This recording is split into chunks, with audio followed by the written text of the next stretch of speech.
For Thursday, March 13th, our reading, as we read through the Bible in 3 years, is Genesis chapter 47. So Joseph went and informed Pharaoh, "My father and my brothers, with their flocks and herds and all that they owned, have come from the land of from the land of Canaan, and are now in the land of Goshen." He took 5 of his brothers and presented them to Pharaoh. And Pharaoh asked his brothers, "What is your occupation?" They said to Pharaoh, "Your servants, both we and our fathers, are shepherds." And they said to Pharaoh, "We have come to stay in the land for a while, because there is no grazing land for your servants' sheep, since the famine in the land of Canaan has been severe. So now please let your servants settle in the land of Goshen." Then Pharaoh said to Joseph, "Now that your father and brothers have come to you, the land of Egypt is open before you. Settle your father and brothers in the best part of the land. They can live in the land of Goshen. If you know of any capable men among them, put them in charge of my livestock." Joseph then brought his father Jacob and presented him to Pharaoh, and Jacob blessed Pharaoh. Pharaoh said to Jacob, "How many years have you lived?" Jacob said to Pharaoh, "My pilgrimage has lasted 130 years. My years have been few and hard, and they have not reached the years of my fathers during their pilgrimages."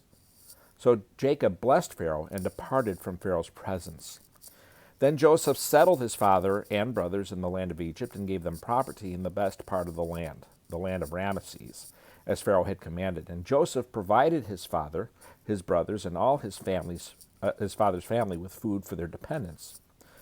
But there was no food in the entire region, for the famine was very severe. The land of Egypt and the land of Canaan were exhausted by the famine. Joseph collected all the silver to be found in the land of Egypt and the land of Canaan in exchange for the grain they were purchasing, and he brought the silver to Pharaoh's palace.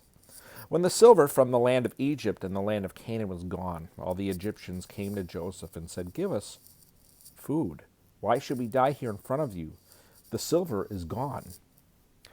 But Joseph said, "Give me your livestock. Since the silver is gone, I will give you food in exchange for your livestock." So they brought their livestock to Joseph, and he gave them food in exchange for their horses, the flocks of sheep, and the herds of cattle, and the donkeys. That year he provided them with food in exchange for all their livestock. When that year was over, they came the next year and said to him, "We cannot hide from our Lord that our silver is gone and that all our livestock belongs to our Lord. There's nothing left for our Lord except our bodies and our land. Why should we die here in front of you, both us and our land? Buy us and our land in exchange for food. Then we, with our land, will become Pharaoh's slaves. Give us seed so that we can live and not die, so that the land won't become desolate." In this way, Joseph acquired all the land in Egypt for Pharaoh, because every Egyptian sold his field, since the famine was so severe for them. The land became Pharaoh's, and Joseph moved the people to the cities from one end of Egypt to the other. The only land he did not acquire belonged to the priest, for they had an allowance from Pharaoh. They ate from their allowance Pharaoh gave them. Therefore they did not sell their land. Joseph said to the people, "Understand today that I have acquired you and your land for Pharaoh. Here is seed for you. Sow it in the land. At harvest you are to give 1/5 of it to Pharaoh, and 4/5 will be yours as seed for the field and as food for yourselves with your households and your dependents." "You have saved our lives," they said. "We have found favor with our Lord and will be Pharaoh's slaves." So Joseph made it a law still in effect today in the land of Egypt that 1/5 of the produce belongs to Pharaoh. Only the priest's land does not belong to Pharaoh. Israel settled in the land of Egypt, in the land of Goshen. They acquired property in it and became fruitful and very numerous. Now Jacob lived in the land of Egypt 17 years, and his lifespan was 147 years. When the time approached for him to die, he called his son Joseph and said to him, "If I have found favor with you, put your hand under my thigh, and promise me that you will deal with me in kindness and faithfulness. Do not bury me in Egypt when I rest with my fathers. Carry me away from Egypt and bury me in their burial place." Joseph answered, "I will do what you have asked." And Jacob said, "Swear to me."